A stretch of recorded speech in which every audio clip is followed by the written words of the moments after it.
There's plenty to see in the Shenandoah Valley, from the natural landscape to the historical sites, but one thing you may or may not see are ghosts. But there are a lot, especially downtown, which is the historic district in Harrisonburg. Lisa Ha runs the Haunted Harrisonburg Ghost Tours in October, giving folks a look at the spooky side of the friendly city. And my great-grandfather was an exorcist in Vietnam, and ghost stories are really a part that's woven into Vietnamese culture, which is where my background comes from. Ha started the tours more than a decade ago while working for the Harrisonburg Downtown Renaissance, trying to get more people downtown at night. It worked. I had to buy a voice amplifier, and we're always walking around crowds of people who are walking around or going to restaurants and in and out, and so it's just really wonderful to see all the changes through the years. The tour takes people all over downtown, including the Harrisonburg Visitor Center and the Hardesty Higgins House,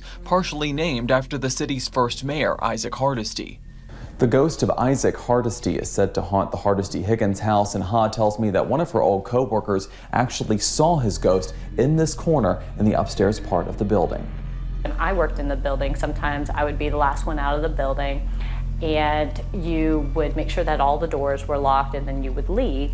And sometimes I would come back around later on at night and notice that the lights were on in the attic. Ha says after the building was renovated, she was one of the first to move in, but there were a lot of issues with technology malfunctioning. She and her co-workers oftentimes joked that it was the ghost.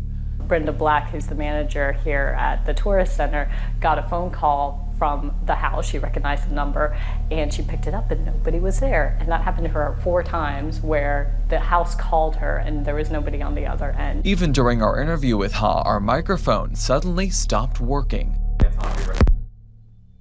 Some other spots on Ha's tour include the Ice House, the Warren Sipe House, and Glenn's Fair Price store. However, she says there are more reportedly haunted locations off the tour than on, or else it would take hours. But the ghosts don't disappear in Harrisonburg. In Staunton, the old train depot has its share of ghouls, some from the Civil War, according to Marty Seibel, who runs ghost tours in Staunton. He says one ghostly interaction involved him recording a training session with a tour guide. I noticed while I was listening to the recording of her telling the story that there was a whisper on the recording, as if somebody was just a few feet away from me. Seibel is also a member of Black Raven Paranormal, a paranormal investigative group in the Queen City, with the potentially haunted clock tower and the DeJarnette Sanatorium, which is now abandoned. There were a lot of sterilizations, some 4s that were performed at Western State Asylum.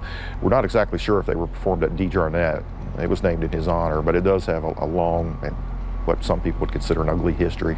But whether you believe in ghosts or not doesn't really matter, because the stories themselves will still haunt you. Reporting in Harrisonburg, I'm Avery Powell, WHSV.